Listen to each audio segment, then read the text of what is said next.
1 அப்படின்னா ஷின்சான். நீங்க ஆல்ரெடி உங்களுக்கு என்ன சொல்றாங்க அந்த பேராகிராஃப் டக்குன்னு ஒரு குயிக் கேம் வீடியோ பாஸ் பண்ணிட்டு இந்த 6 வேர்ட்ஸை ரிமெம்பர் பண்ணுறதுக்கு மெமரைஸ் பண்ணுறதுக்கு ட்ரை பண்ணுங்க 30 செகண்ட்ஸில். 30 செகண்ட்ஸ் முடிஞ்ச உடனே இதில் எத்தனை வேர்ட்ஸ் உங்களால் ரீகால் பண்ண முடியுதுன்னு பாருங்க. நெக்ஸ்ட் இந்த 6 இமேஜஸையும் அதே மாதிரி மெமரைஸ் பண்ண ட்ரை பண்ணுங்க. நெக்ஸ்ட் அதுக்கும் வந்து ரீகால் பண்ணுறதுக்கு உங்களால் எவ்வளோ ரீகால் பண்ண முடியுது 30 செகண்ட்ஸில் முடிச்சதுக்கு அப்புறமா அப்படின்னு பாருங்க. இதோட ரீசன் என்ன அப்படின்னு இன்னைக்கு வீடியோ ஃபுல்லாக பார்த்தா உங்களுக்கு தெரிஞ்சிடும். So yes, finally the memorization video we are going to get into this video and you know நம்ம channel subscribe பண்ணலன்னா டக்குன்னு subscribe பண்ணிடுங்க. So this is me Nandi, your best friend. So let's get started. So இந்த video ரெண்டு பார்த்து பிரிக்க போறோம். So first partல என்ன அப்படின்னா நீங்க இப்பதான் first time ஒரு சாப்டர் எடுக்க போறீங்க. எடுத்து அதை மெமரியில ஸ்டோர் பண்ணி அதுக்கப்புறமா ரீடைன் பண்ணி அதுக்கப்புறம் எக்ஸாம் சென்டர் எக்ஸாம் ஹால்ல போய் எழுதுற வரைக்கும் எப்படி அதை பிரெயின்ல நீங்க ஸ்டோர் பண்ண போறீங்க அப்படிங்கிறது first part. And second part என்ன அப்படின்னா இதெல்லாம் பண்றப்போ நடுவில் கொஞ்சம் அடிஷனல் ட்ரிக்ஸ் எல்லாம் உங்களுக்கு தேவைப்படும். ஸோ அந்த ட்ரிக்ஸ் எல்லாம் தான் இந்த செகண்ட் பார்ட்ல பார்க்க போறோம். ஸோ ஃபர்ஸ்ட் எப்படி இப்போ புதுசா ஒரு சாப்டர் இன்னைக்கு தான் உங்க மேம் ஒரு கிளாஸ்ல ஒரு சாப்டர் எடுத்திருக்காங்க. சோ இந்த சாப்டர் இல்லையே எடுத்தாங்களோ இல்லையோ இதை நீங்க புதுசா இப்போ ஒண்ணு படிக்க போறீங்க. சோ படிக்கிறப்போ ஃபர்ஸ்ட் ஸ்டெப் இதான், familiarise and set the target. Familiarise and set the target அப்படின்னா இப்போ நீங்க ஒரு சாப்டர் எடுக்கிறீங்க அப்படின்னா எடுத்த உடனே அப்படியே ரீட் பண்ணிட்டே இருந்தீங்க அப்படின்னா உங்களுக்கு எப்படி இருக்கும்னா பிரெயின் இன்னும் இருக்கா அப்படின்னு ஒரு மாதிரி டயர்ட் ஆகுற மாதிரி ஃபீல் பண்ணும். அண்ட் ஐயோ போதும் விட்டு தொலைஞ்சா போதும் அப்படிங்கிற மாதிரி ஒரு ஸ்டேட்டுக்கு போயிடும். ஸோ அதுக்கு இன்ஸ்டன்ட் நீங்க என்ன பண்ணுங்கன்னா எடுத்த உடனே ஒரு டார்கெட் செட் பண்ணிக்கோங்க. இப்போ சப்போஸ் நான் ஒரு 5 கொஸ்டின்ஸ் தான் படிக்க போறேன் இந்த ஒரு 1 hourல, இல்ல ஒரு 5 பேஜஸ் தான் நான் ரீட் பண்ண போறேன் ஒரு 2 hoursல அப்படிங்கிற மாதிரி டார்கெட் செட் பண்ணிக்கோங்க. இன்ஃபேக்ட் டைம் கூட டார்கெட் செட் பண்ண தேவையில்ல, பட் நம்பர் ஆஃப் பேஜஸ் நீங்க என்ன கம்ப்ளீட் பண்ண போறீங்க அப்படிங்கறத டார்கெட் செட் பண்ணிக்கோங்க. சோ ஒன்ஸ் இந்த டார்கெட் நீங்க பார்த்துட்டு ஸ்டார்ட் பண்ணீங்க அப்படின்னா கொஞ்சம் குட்டி குட்டியா நீங்க முடிக்க அந்த அச்சீவ்மெண்ட்ஸ் உங்களுக்கு இன்னும் சீக்கிரமா ரீச் பண்றதுக்கு டார்கெட்டை ரீச் பண்றதுக்கு ஹெல்ப்ஃபுல்லா இருக்கும். So first familiarise and set the target. So first target set பண்ணிட்டீங்க, இப்போ ஃபெமிலியரைஸ் பண்ண போறீங்க. ஃபெமிலியரைஸ்ல நீங்க எடுத்த உடனே எதுவுமே உங்க பிரெயினுக்கு அதை பத்தி ஒரு இன்ட்ரோடக்ஷனே கொடுக்காம ஸ்டார்ட் பண்ணீங்க அப்படின்னா அதுக்கு எதுவுமே தெரியாது அண்ட் கொஞ்சம் ஒரு மாதிரி லேக் ஆகி படிக்கிற மாதிரி இருக்கும். சோ அதுக்கு இன்ஸ்டன்ட் என்ன பண்ணுங்க, ஒரு சாப்டர் எடுத்துட்டீங்க, இப்போ அது டார்கெட் செட் பண்ணிட்டீங்க. டார்கெட் செட் பண்ண உடனே அந்த டார்கெட்ல என்னெல்லாம் இருக்கு சும்மா ஹெட்லைன்ஸ் மட்டும் ஒரு வாட்டி படிங்க, ரீட் பண்ணுங்க ஒரு வாட்டி. சோ ரீட் பண்றப்போ உங்க பிரெயின் அதுக்கு ஆல்ரெடி என்னமோ தெரியும் போல நிறைய அப்படின்ற மாதிரி ஒரு மூடுக்கு போயிடும். நீங்க ஃபெமிலியரைஸ் பண்ணதுக்கு அப்புறமா படிக்க ஸ்டார்ட் பண்ணீங்க அப்படின்னா நீங்க ஸ்டார்டிங்லயே எல்லாத்தையும் அப்படியே பிரெயின்ல திணிக்க ஸ்டார்ட் பண்ணீங்க அப்படின்னா அதுக்கு ஓவர்வெல்ம் ஆகி ஸ்டாப் பண்ணிடும், உள்ள நிறைய ஸ்டோர் பண்ண முடியாது. அதனால சோ ஃபர்ஸ்ட் டார்கெட் செட் பண்ணிக்கோங்க. நெக்ஸ்ட் ஃபெமிலியரைஸ் ஆயிக்கோங்க. டாபிக்ஸ் மட்டும் ஹெட்டிங்ஸ் எல்லாமே ரீட் பண்ணிக்கோங்க ஒரு வாட்டி. அண்ட் உள்ள சும்மா என்ன கண்டென்ட் ரீட் கூட பண்ண தேவையில்ல, ஜஸ்ட் ஒரு விஷுவலைஸ் பண்ணுங்க ஒரு வாட்டி டர்ன் பண்ணி பாத்துக்கோங்க. So you are familiarized and you have set the target. Next step, இப்போ மெமரைஸ் பண்ண ஸ்டார்ட் பண்ண போறீங்க. மெமரைஸ் பண்ண ஸ்டார்ட் பண்றப்போ you have 3 things. ஒன்னு பிரெயின்ல ரெஜிஸ்டர் பண்ணணும், இன்னொன்னு பிரெயின்ல ரீடைன் பண்ணணும், இன்னொன்னு ரீகால் பண்ணணும். ரீகால் எப்போ பண்ணுவோம்னா எக்ஸாம் அப்போ போய் ரீகால் பண்ணுவோம். நிறைய பேர் டைரக்டா எக்ஸாம் போய் ரீகால் எல்லாம் பண்ணீங்க அப்படின்னா எதுவுமே ஞாபகம் வராது. நிறைய வாட்டி நம்ம நிறைய எக்ஸாம் அப்போ நம்மளுக்கு மறந்து போறதுக்கு ரீசனே முன்னாடியே நம்ம நிறைய ரீகாலே பண்ணிருக்க மாட்டோம். ஸோ பிரெயின் ரொம்ப புதுசா இருக்கும். புதுசா எந்த ஒரு விஷயம் கத்துக்கணும் அப்படின்னாலும் brain it takes time. So நீங்க டேரக்டா போய் எக்ஸாம் ஹால்ல ரீகால் பண்றப்போ நிறைய பேருக்கு ஏன் ஆன்சர் ஞாபகம் வராதுன்னா அதுக்கு இதுதான் ரீசன். ஸோ இனிமேல் அந்த மிஸ்டேக் பண்ணாதீங்க. ஸோ இப்போ 3 ஸ்டெப்ஸ் இருக்கு, ரெஜிஸ்ட்ரேஷன், ரிட்டென்ஷன் அண்ட் ரீகால். இந்த 3 ஸ்டெப்ஸ்க்கு எப்படி படிக்கணும். இது 3 ஸ்டெப்ஸ் அப்படின்னா நீங்க 3 ஸ்டெப்ஸா இதை படிக்கணுமா அப்படின்னு கேட்டா கிடையாது. நீங்க ஒரு சாப்டர் ஸ்டார்ட் பண்ண போறீங்க, ஸ்டார்ட் பண்றப்ப இது எப்படி படிக்கணும் ஓவரால் அப்படின்னு நான் சொல்றேன். நான் சொன்னல சில டெக்னிக்ஸ் இருக்கு மெமரைஸ் பண்றதுக்கு அப்படின்னு. சோ ஃபர்ஸ்ட் டெக்னிக் என்ன அப்படின்னா ஒரு சாப்டர் எடுத்துட்டீங்க, ஃபெமிலியரைஸ் ஆயிட்டீங்க, இப்போ டார்கெட்டும் செட் பண்ணிட்டீங்க. இப்போ ஃபர்ஸ்ட் பேராகிராஃப் அந்த சப்ஜெக்ட்ல இல்ல ஒரு ஆன்சர் எடுத்து ரீட் பண்ண போறீங்க. அந்த 1 ஆன்சரை ரீட் பண்றப்போ ஸ்டார்ட் பண்ண உடனே this what I'm going to by heart, this what I'm going to by heart அப்படிலாம் படிச்சீங்க அப்படின்னா உங்களுக்கு பிரெயின்ல ஸ்டோர் ஆகாது. கொஞ்ச நாளுக்கு இருக்கும், அதுக்கப்புறம் மறந்துடும் ஈஸியா. ஸோ இன்ஸ்டெட் என்ன பண்ணுங்க, ஃபர்ஸ்ட் எந்த ஒரு ஆன்சரோ இல்ல எந்த ஒரு பேராகிராஃபோ நீங்க ரீட் பண்ண போறீங்க அப்படின்னா அந்த பேராகிராஃபோட create big picture of the context. Big picture of the context அப்படின்னா இப்போ நீங்க ஒன்னு ரீட் பண்ண போறீங்கல்ல, சோ ரீட் பண்ண போறத ஓவராலா என்ன சொல்றாங்க அப்படிங்கறத புரிஞ்சுக்கோங்க. ஃபர்ஸ்ட் எடுத்த உடனே don't memorise at all. First time read பண்ணுங்க. Once first time read first time read பண்றப்போ என்ன சொல்ல வராங்க அப்படிங்கறத புரிஞ்சுக்கோங்க. ஸோ புரிஞ்சுக்கிட்டதுக்கு அப்புறமா வந்து எந்த ஒரு விஷயம் அப்படின்னாலும் வந்து நீங்க புரிஞ்சுக்கிட்டு படிக்கிறீங்க அப்படின்னா உங்களுக்கு ஈஸியா வந்து பிரெயின்ல வந்து அப்படியே நிற்கும். ஸோ அதனால வந்து அண்டர்ஸ்டாண்ட் தி பிக் கான்டெக்ஸ்ட். ஓவராலா வந்து எந்த ஒரு ஆன்சர் அப்படின்னாலும் அந்த ஆன்சர்ல வந்து நம்மளுக்கு ஒரு விஷயத்த வந்து புரிய வைக்கிறதுக்கு தான் ஆன்சர் நம்ம எழுதுறோம். கரெக்டா? அதே மாதிரி தான் எந்த ஒரு பேராகிராஃப் படிச்சீங்க அப்படின்னா அந்த பேராகிராஃப்ல உங்களுக்கு ஏதோ ஒன்று வந்து புரிய வைக்கிறாங்க. அதுல மேபி பேராகிராஃப் வந்து உங்களுக்கு ஒரு 10 லைன்ஸ் கூட இருக்கலாம். பட் ஆனா ஓவராலா வந்து ஒரே ஒரு கான்செப்ட் தான் புரிய வைப்பாங்க. இப்போ சப்போஸ் போட்டோசிந்தசிஸ் அப்படின்னா அந்த போட்டோசிந்தசிஸ்ல என்ன நடக்குது அப்படிங்கறத புரிய வைப்பாங்க. This is the big picture of the context. இந்த பிக் பிக்சர் வந்து புரிஞ்சுக்கிட்டீங்க இப்போ. ஓகேவா? சோ நெக்ஸ்ட் என்ன பண்ணோம்னா break it into chunks. Break it into chunks அப்படின்னா இப்போ நீங்க எந்த ஒரு விஷயம் அப்படின்னாலும் நிறைய வந்து ஒரே வாட்டி வந்து ஸ்டோர் பண்ணீங்க அப்படின்னா கஷ்டமா இருக்கும். ஸோ இப்போ என்ன பண்ணோம் அப்படின்னா ஒரு பேராகிராஃப் வந்து நீங்க ஆல்ரெடி உங்களுக்கு என்ன சொல்றாங்க அந்த பேராகிராஃப்ல அப்படின்னு ஒன்ஸ் ரீட் பண்ணாவே உங்களுக்கு புரிஞ்சிடும். ஸோ செகண்ட் டைம் வந்து நீங்க இதுக்கு மேல மெமரைஸ் பண்ண ஸ்டார்ட் பண்ண போறீங்க. ஸோ மெமரைஸ் பண்ண ஸ்டார்ட் பண்றப்போ you have to break it into chunks. First லைனை ரீட் பண்ணுங்க. ஃபர்ஸ்ட் லைன்ல வந்து திஸ் வாஸ் தட் அதெல்லாம் வந்து போக ஏதோ ஒரு சில விஷயங்கள் தான் வந்து மெயின் திங்ஸா இருக்கும். அந்த மெயின் திங்ஸ் அண்டர்லைன் பண்ணுங்க. அண்டர்லைன் ஆர் ஹைலைட்டர் ஏதோ ஒன்று யூஸ் பண்ணி வந்து highlight that points and read it. So இந்த மாதிரி வந்து எடுத்த உடனே மொத்த பேராகிராஃபையும் ஒரு வாட்டி வந்து ரீட் பண்ணாதீங்க. அந்த ஃபர்ஸ்ட் லைனே 2-3 வாட்டி உங்களுக்கு புரியுற வரைக்கும் பிரெயின்ல ஸ்டோர் ஆகுற வரைக்கும் ரீட் பண்ணுங்க. And highlight it. எந்த பாயிண்ட் வந்து அங்க ஸ்ட்ரெஸ் பண்ணி சொல்றாங்க, எந்த விஷயத்த வந்து அந்த ஃபர்ஸ்ட் லைன்ல, செகண்ட் லைன்ல என்ன சொல்றாங்க, தேர்ட் லைன்ல என்ன சொல்றாங்க அப்படின்னு ஒரு விஷயத்தையும் you are breaking it into chunks. So நீங்க லைன் பை லைன் போறப்ப it's breaking down into chunks. So சங்க்ஸா வந்து ஒன்னொன்னு விஷயத்திலயும் என்ன சொல்ல வராங்க அப்படின்னு புரிஞ்சுக்கிட்டு வந்து படிங்க. ஸோ இப்போ வந்து you have familiarised and you know that you will have to register it in your long term memory. So long term memory க்கு register பண்றப்போ first வந்து larger context அந்த ஓவரால் வந்து என்ன சொல்ல வராங்க அப்படிங்கறத புரிஞ்சுக்கோங்க.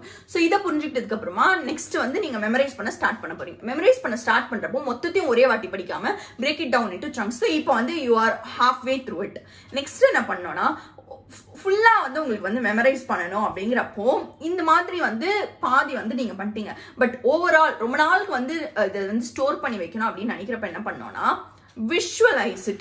விஷுவலைஸ் இட்ல என்ன பண்ணணும் அப்படின்னா நான் வந்து எப்படி விஷுவலைஸ் பண்றேன்னு சொல்றேன். So you can also use this technique. So first வந்து think that you are closing your eyes. In fact நீங்க இது வந்து கண்ணு மூடிட்டே கூட கேட்கலாம். நான் சொல்றது வந்து அப்படியே you can visualise. So first வந்து think that you have 2 rooms. room 1, room 2. இந்த room 1ல வந்து ஃபர்ஸ்ட் ஆன்சர் வந்து நீங்க படிக்கிறீங்களா அந்த ஃபர்ஸ்ட் ஆன்சர்ல இருக்கிற இம்பார்ட்டன்டான கான்டெக்ஸ்ட் என்ன அப்படிங்கறத வந்து போட்டு வச்சிட்டீங்க. ரூம் 2ல வந்து நீங்க சங்கா பிரேக் பண்ணிருக்கீங்கல்ல அந்த சங்க you are going to do it as a map. இப்போ ஒரு மேப் வந்து நீங்க வந்து உங்க பிரெயின்ல கிரியேட் பண்ண போறீங்க. ஸோ அந்த மேப் எப்படி கிரியேட் பண்ணோம் அப்படின்னா ஃபர்ஸ்ட் வந்து நீங்க ஒரு பாயிண்ட் படிச்சிருப்பீங்களா அது வந்து இங்க மேல இருக்கு அப்படின்னு படிச்சுக்கோங்க. நெக்ஸ்ட் இருக்கிற பாயிண்ட் நெக்ஸ்ட்ல இருக்கு, தேர்ட் பாயிண்ட் இங்க இருக்கு, ஃபோர்த் பாயிண்ட் இங்க இருக்கு, ஃபிஃப்த் பாயிண்ட் இங்க இருக்கு, சிக்ஸ்த் பாயிண்ட் இங்க இருக்கு. சோ இப்போ பிரெயின்லயே வந்து நீங்க படிக்க இது இப்படியே வந்து விஷுவலைஸ் பண்ணுங்க. ஒரு லைன் ரீட் பண்றீங்கன்னா ஓகே இந்த லைன்ல இருக்க இந்த மெயின் கான்டெக்ஸ்ட் இங்க போட்டேன். ரெண்டாவது லைன் ரீட் பண்றீங்கன்னா ரெண்டாவது லைன்ல என்ன ஸ்ட்ரெஸ் பண்ணி சொல்லிருக்காங்களோ அதை இங்க போட்டேன் அப்படின்னு வந்து பிரெயின்லயே ஒரு மேப் வந்து உருவாக்க போறீங்க. ஒரு மேப் அப்படின்னா ஒரு விஷயத்த நீங்க வந்து ஒரு ஃப்ளோ சார்ட் மாதிரி வந்து உருவாக்குறீங்க அப்படின்னு வச்சுக்கோங்க. சோ இந்த மாதிரி பண்றப்போ ரொம்ப ஈஸியா உங்களுக்கு ரீகால் பண்ண முடியும். சோ இப்போ வந்து யூ ஹேவ் ஓவரால் பிக்சர். ஒரு 2 ரூம் இருக்கு, ஒன்னுல பிக் கான்டெக்ஸ்ட் இருக்கு, இன்னொன்னுல வந்து அந்த பேராகிராஃப்ல சொன்ன சின்ன விஷயங்கள் இருக்கு. அந்த சின்ன விஷயங்கள் வந்து நீங்க ஒரு ஃப்ளோ சார்ட் மாதிரி ரெடி பண்ணிட்டே வரீங்க. மேல ஒண்ணு இல்ல இப்படி கூட வச்சுக்கலாம், மேல ஒண்ணு நெக்ஸ்ட் ஒண்ணு அப்படின்னு வந்து லைனா போட்டே வரீங்க. இப்படி பண்றப்போ your brain will automatically adapt that new visualization. அந்த எந்த ஒரு விஷயம் அப்படின்னாலும் நீங்க விஷுவலைஸ் பண்ணி படிக்கிறீங்க அப்படின்னா உங்களுக்கு ரொம்ப ஈஸியா இருக்கும். சோ இப்போ வந்து நீங்க வந்து 2 ரூம்ல 2 விஷயங்கள் போட்டு வச்சிருக்கீங்க. நெக்ஸ்ட் எந்த ஒரு விஷயம் படிக்கிறீங்க அப்படின்னாலும் அதுல வந்து சில டைம்ஸ் எக்ஸாம்பிள்ஸ் இருக்கும், சில டைம்ஸ் தியரம்ஸ் இருக்கும், சில டைம்ஸ் வந்து ஃபார்முலாஸ் இருக்கும். சோ இந்த மாதிரி விஷயங்கள் எல்லாத்துக்குமே என்ன பண்ணணும்னா open the third door. Third டோரை ஓபன் பண்ணி இந்த தேர்ட் டோர்ல வந்து இந்த நீங்க படிக்கிற அந்த கொஸ்டின்ல இல்ல நீங்க அந்த படிக்கிற அந்த பேராகிராஃப்ல இருக்கிற விஷயங்கள் மட்டும் இங்க இருக்கு அப்படின்னு வந்து ஞாபகம் வச்சுக்கோங்க. சோ நீங்க இப்போ கண்ணு மூடினீங்க அப்படின்னாவே இப்போ சப்போஸ் நான் போட்டோசிந்தசிஸ் அப்படின்னு ஒரு ஆன்சர் படிக்கிறேன் அப்படின்னா போட்டோசிந்தசிஸோட ஃபர்ஸ்ட் டோர்ல போட்டோசிந்தசிஸ் அப்படின்னு இருக்கும். போட்டோசிந்தசிஸ்ல என்னெல்லாம் நடக்குது அப்படின்னு நீங்க தமிழ்லயே கூட வந்து அதை விஷுவலைஸ் பண்ணி வச்சுக்கோங்க. தமிழ்லயே உங்ககிட்ட நீங்க வந்து சொல்லி வச்சிருக்கீங்க இந்த மாதிரி நடக்குது அப்படின்னு சொல்லி. சோ அது வந்து ஃபர்ஸ்ட் ரூம்ல இருக்கு. செகண்ட் ரூம் ஓபன் பண்ண உடனே போட்டோசிந்தசிஸ்ல என்னெல்லாம் ஸ்டெப்ஸ் இருக்கு என்னெல்லாம் சொல்லி சொல்லியிருக்காங்க அந்த ஒரு பேராகிராஃப்ல இல்ல அந்த ஒரு ஆன்சர்ல என்னெல்லாம் சொல்லியிருக்காங்க அப்படிங்கறத நீங்க அப்படியே வந்து மெமரியில ஸ்டோர் பண்ணிட்டே வரீங்க. ஸ்டோர் பண்ணிட்டே வரப்போ நடுவில் சப்போஸ் போட்டோசிந்தசிஸ்ல வந்து ஏதாவது ஒரு ஃபார்முலாஸ் இருக்கு இல்ல வந்து உங்களுக்கு ஏதாவது ஒரு எக்ஸாம்பிள் சொல்லியிருக்காங்க அப்படின்னா அதை தேர்ட் டோர் ஓபன் பண்ணி அதுலயே வந்து அப்படியே சைமல்டேனியஸா போட்டுட்டே வரீங்க. இந்த மாதிரி you are going to build a big visualisation. ஒரு வீடியோ நீங்க கட்ட போறீங்க அப்படின்னு வச்சுக்கோங்க. சோ நீங்க எந்த ஒரு क्वेश्चन படிக்கிறீங்க அப்படினாலும் உங்களுக்கு வந்து 3 டோர் வச்சுக்க போறீங்க. இந்த 3 டோர்ல ஒன்னொன்னுத்தையும் வந்து போட்டுட்டே வர போறீங்க. சோ இந்த மாதிரி பண்றப்போ உங்க பிரெயின் வந்து செம்ம ஆக்டிவா இது எல்லாத்தையும் வந்து ஞாபகம் வச்சுக்கும். சோ ஃபர்ஸ்ட் டைம் பண்றப்போ உங்களுக்கு வந்து கொஞ்சம் கஷ்டமா இருக்க மாதிரி இருக்கும். But when you adapt this உங்களுக்கு வந்து ரொம்ப ஈஸியா வந்து எந்த ஒரு விஷயம் ஆனாலும் ரீகால் பண்றதுக்கு ஈஸியா இருக்கும். ஓகே, நெக்ஸ்ட் ஸ்டெப் என்ன அப்படின்னா you create your own story. இந்த big picture or big context create பண்ணீங்கல்ல, ஸோ இந்த பிக் கான்டெக்ட்டை ஈஸி ஆக்கிறதுக்கான ஒரு வழி என்ன அப்படின்னா create your own story. So நீங்க இப்போ ஒரு பேராகிராஃப் படிக்கிறீங்க அப்படின்னா அந்த பேராகிராஃப்ல ஏதோ ஒரு அர்த்தம் தான் உங்களுக்கு புரிய வைக்கிறாங்கல்ல, அந்த அர்த்தத்தை அப்படியே நீங்க வந்து ஒரு கதையா உருவாக்கி அந்த கதையை வந்து பிக் பிக்சர் கான்டெக்ட்ல கூட போட்டு வச்சுக்கலாம். அப்போ வந்து இன்னொரு உங்களுக்கு ரொம்ப ஈஸியா இருக்கும். அண்ட் இன்னொரு மெயின் விஷயம் என்ன அப்படின்னா சில பயாலஜிக்கல் டேர்ம்ஸ் இல்ல வந்து சில டேர்ம்ஸ் தான் வந்து உங்களுக்கு ரொம்ப இம்பார்ட்டன்டா இருக்கும். But at the end of the day நீங்க அதை வந்து தமிழ்லயே கூட உங்களால வந்து ஆர் உங்களோட ரீஜனல் லாங்குவேஜ்லயே வந்து உங்களால வந்து உங்களுக்கு எக்ஸ்பிளைன் பண்ணி புரிய வச்சுக்க முடியும். கரெக்டா? சோ இந்த மாதிரி புரிய வச்சுக்கிட்டு எழுதுறவங்களுக்கு ரொம்ப ஈஸியா இருக்கும். இன்ஃபேக்ட் நான் என்ன பண்ணுவேன்னா காலேஜ் டைம்ல எல்லாம் வந்து ஏதாவது ஒரு 2-3 ஆன்சர் வந்து சப்போஸ் லாஸ்ட் டைம் வரைக்கும் படிக்கவே இல்லை அப்படின்னா நான் அதுக்கப்புறமா படிக்க மாட்டேன். என் ஃப்ரெண்டு கிட்ட போய் வந்து அவ வந்து படிச்சிருப்பா. சோ அவகிட்ட போய் நான் வந்து இது என்னப்பா நடக்குது அப்படின்னா அவ வந்து எனக்கு ஓவரால் ஸ்டோரி மாதிரி சொல்லுவான். அவ்வளவு பக்காவா வந்து எழுத முடியும் அந்த மாதிரி ஸ்டோரியா சொல்றப்போ. சோ அதனால்தான் வந்து create your own story. And இன்னொரு இம்பார்ட்டன்டான ட்ரிக் நான் யூஸ் பண்ற ட்ரிக் என்ன அப்படின்னா சப்போஸ் உங்களுக்கு வந்து சோஷியல்ல ஹிஸ்டரியில இந்த மாதிரி சப்ஜெக்ட்ஸ்ல எல்லாமே வந்து நிறைய டேட்ஸ் எல்லாம் ஞாபகம் வச்சுக்க வேண்டியதா இருக்கும். அண்ட் சிலதுல வந்து நம்பர்ஸ் ஞாபகம் வச்சுக்க வேண்டியதா இருக்கும். கரெக்டா? ஸோ இப்போ நீங்க என்ன பண்ணுங்க அப்படின்னா எல்லா நம்பருக்குமே 1ல இருந்து 9 வரைக்கும் எல்லா நம்பர்ஸ்க்குமே ஏதோ ஒரு சிம்பிளையோ இல்ல ஏதோ ஒரு டயக்ராமையோ இல்ல ஏதோ ஒரு கார்ட்டூனையோ அசோசியேட் பண்ணி வச்சுக்கோங்க. இப்ப சப்போஸ் 1 அப்படின்னா ஷின்சான், 2 அப்படின்னா டோரேமான், 3 அப்படின்னா ஹல்க். அந்த மாதிரி வந்து ஒரு நம்பருக்கு 9 கேரக்டர்ஸ் வந்து ஞாபகம் வச்சுக்கோங்க இல்ல 9 சிம்பிள்ஸ் வந்து ஞாபகம் வச்சுக்கோங்க. ஏதோ ஒன்று வந்து ஞாபகம் வச்சுக்கோங்க. இப்போ வந்து யூ ஹேவ் அசோசியேட்டட். இந்த அசோசியேஷன் வந்து எப்பவுமே உங்க லைஃப் லாங் வந்து இது வந்து உங்க பிரெயின்ல வந்து ஸ்டோர் ஆயிருக்கணும். ஓகேவா? சோ இப்போ வந்து நீங்க ஏதோ ஒரு சப்ஜெக்ட் படிச்சுட்டு இருக்கீங்க. படிச்சுட்டு இருக்கும் போது ஏதோ ஒரு நம்பர் வந்து ஞாபகம் வச்சுக்கோங்க. சப்போஸ் நான் வந்து 123 ஞாபகம் வச்சுக்கணும் அப்படின்னா ஷின்சான், டோரேமான், ஹல்க் 3 பேரும் சேர்த்த மாதிரி நான் பிரெயின்ல வந்து ஞாபகம் வச்சுப்பேன். ஓகே, 1 2 3 ஷின்சான், டோரேமான், ஹல்க் அப்படின்னு. சோ இந்த மாதிரி வந்து ஈஸியா ஞாபகம் வச்சுக்க முடியும். இதே மாதிரி வந்து சப்போஸ் டேட்ஸ் ஞாபகம் வச்சுக்கணும் அப்படின்னாலும் ஜனவரி அப்படின்னா ஷின்சான், டோரேமான் வந்து பிப்ரவரி, ஹல்க் அப்படின்னா மார்ச். சோ இந்த மாதிரி make learning enjoying process of your life. So இந்த மாதிரி வந்து நீங்க பண்றப்போ வந்து உங்களுக்கு ஈஸியா வந்து ஞாபகமும் இருக்கும். அண்ட் அதே மாதிரி வந்து உங்களுக்கு வந்து படிக்கிறது வந்து ரொம்ப ஸ்ட்ரெயின் பண்ணி ரொம்ப ஸ்ட்ரெஸ் பண்ணி படிக்கிறதா இருக்காது. ரொம்ப ஈஸியா வந்து உங்களால வந்து இதெல்லாம் ஞாபகம் வச்சுக்க முடியும். இந்த மெத்தட் தான் வந்து it's kind of associate. So you are associating an object with whatever you want to learn. So இந்த மாதிரி அசோசியேட் பண்ணி படிக்கிறப்போ வந்து பிரெயின்ல வந்து ஈஸியா வந்து ஸ்டோர் ஆகும். ரீகால் பண்றதுக்கு ரொம்ப ஈஸியா இருக்கும். ஓகே, சோ நீங்க வந்து படிச்சிட்டீங்க. ஒன்ஸ் வந்து எல்லாமே வந்து நல்லா வந்து படிச்சிட்டீங்க. You are feeling that you have learned அப்படின்னு. ஸோ ஒன்ஸ் நீங்க படிச்சு முடிச்சிட்டீங்க அப்படின்னு நினைக்கிறப்போ க்ளோஸ் பண்ணிட்டு take a small break. And after taking the small break this is the very important step which many of you might be missing. So இப்போ நீங்க என்ன பண்ணுங்க, படிச்சு முடிச்சிட்டீங்க அப்படின்னா உடனே அதை அப்படியே வந்து வச்சுட்டு அதோட வந்து நெக்ஸ்ட் சப்ஜெக்ட் போயிட்டு அதை சுத்தமா தொடாம இருந்தீங்க அப்படின்னா அந்த அப்போதுக்கு தான் அது ஞாபகம் இருக்கு தவிர திருப்பி நீங்க படிக்கிறப்போ வந்து உங்களுக்கு ரொம்ப ஃப்ரெஷ்ஷா இருக்கும் இல்ல வந்து ரொம்ப கம்மியா வந்து ஞாபகம் இருக்க மாதிரி இருக்கும். ஸோ இப்போ என்ன பண்ணோம் அப்படின்னா நீங்க ஒன்ஸ் படிச்சிட்டீங்க, செகண்ட் டைம் வந்து நெக்ஸ்ட் சப்ஜெக்ட் எடுக்கிறதுக்கு முன்னாடியே just recall if you are able to remember everything which you have learnt. So இந்த மாதிரி ரீகால் பண்ண முடிஞ்சாதான் வந்து உங்களால வந்து எல்லாமே நீங்க முடிச்சிட்டீங்க அப்படின்னு அர்த்தம். ஃபர்ஸ்ட் டைம் ரீகால் பண்றப்போ எல்லாருக்குமே வந்து கொஞ்சம் மறந்து தான் போகும். ஸோ ஃபர்ஸ்ட் டைம் என்னெல்லாம் மறந்து போயிருக்கோம் அதை போய் ஒரு வாட்டி வந்து திருப்பி செக் பண்ணிக்கோங்க. செக் பண்ணிட்டு நீங்க நெக்ஸ்ட் சப்ஜெக்ட் போயிடலாம். ஸோ இது எல்லாமே வந்து இன்னைக்கு சப்போஸ் இன்னைக்கு வந்து நான் ஒரு 3 சப்ஜெக்ட்ஸ் இன்னைக்கு படிச்சிருக்கேன் இன்னைக்கு ஈவினிங் அப்படின்னா நெக்ஸ்ட் டே மார்னிங் வந்து இந்த 3 சப்ஜெக்ட்ஸ்மே ரீகால் பண்ணி பார்க்கணும். ஆக்சுவலி வந்து நியூராலஜில வந்து ஒரு இம்பார்ட்டன்டான விஷயம் என்ன அப்படின்னா நீங்க தூங்குறப்போ வந்து you have learnt something right. இப்போ ஒரு நியூரானும் இன்னொரு நியூரான் கூட நீங்க படிச்ச விஷயத்தை வச்சு ஒரு கனெக்ஷன் உருவாக்கும். இதெல்லாம் வந்து biologically it's very important concepts. Neuro science படிச்சவங்களுக்கு இது வந்து நல்லா தெரியும்.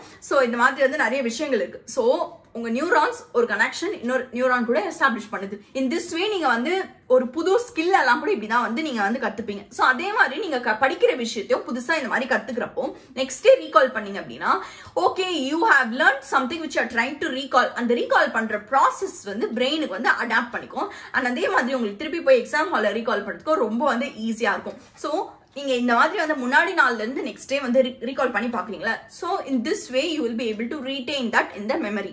ஸோ ரீடைன் பண்ணிட்டு அதுக்கப்புறமா எக்ஸாம்ல போய் ரீகால் பண்றதுக்கு ரொம்ப ஈஸியா இருக்கும். ஸோ இப்படிதான் வந்து ஈஸியா உங்களால வந்து மெமரைஸ் பண்ண முடியும். ஒரே வாட்டி வந்து உட்காந்து அப்படியே படிச்சுட்டு இருந்தீங்க அப்படின்னா கண்டிப்பா வந்து மறந்து போயிடும். Visualise everything. இன்ஃபேக்ட் விஷுவலைசேஷன்ல வந்து நீங்க டைரக்டா வந்து நீங்க போய் வந்து இதுக்கு வந்து இப்படி நடக்குமா அப்படின்னு ஒரு விஷுவல் இமேஜ் கிரியேட் பண்ணல அப்படின்னாலும் ஒரு ஃப்ளோ சார்ட் மாதிரி ஒரு விஷுவலைசேஷன் பண்ணிக்கோங்க. இல்ல இந்த கான்டெக்ஸ்ட் வந்து இங்க வருமா அப்படின்னு கண்ணை மூடினாவே உங்களுக்கு ஞாபகம் வர மாதிரி ஒரு விஷுவலைசேஷன் வந்து கிரியேட் பண்ணிக்கோங்க. நான் மொத்தமா படிச்சது வந்து வெறும் யூசிங் விஷுவலைசேஷன் தான். So definitely this will work out and all the very best. இனில இருந்து வந்து இந்த மெமரைசேஷன் டெக்னிக்ஸ் எல்லாம் யூஸ் பண்ணி வந்து do a great job. Next என்ன வீடியோ வேணும் அப்படின்னு வந்து கீழே வந்து கமெண்ட் பண்ணுங்க. and இன்னும் நம்ம சேனல் சப்ஸ்கிரைப் பண்ணலன்னா சப்ஸ்கிரைப் பண்ணுங்க and share it with your friends so that they will also feel this very useful. So நான் வந்து நெக்ஸ்ட் வீடியோல உங்களை வந்து meet பண்ணாட்ல. It's bye from me.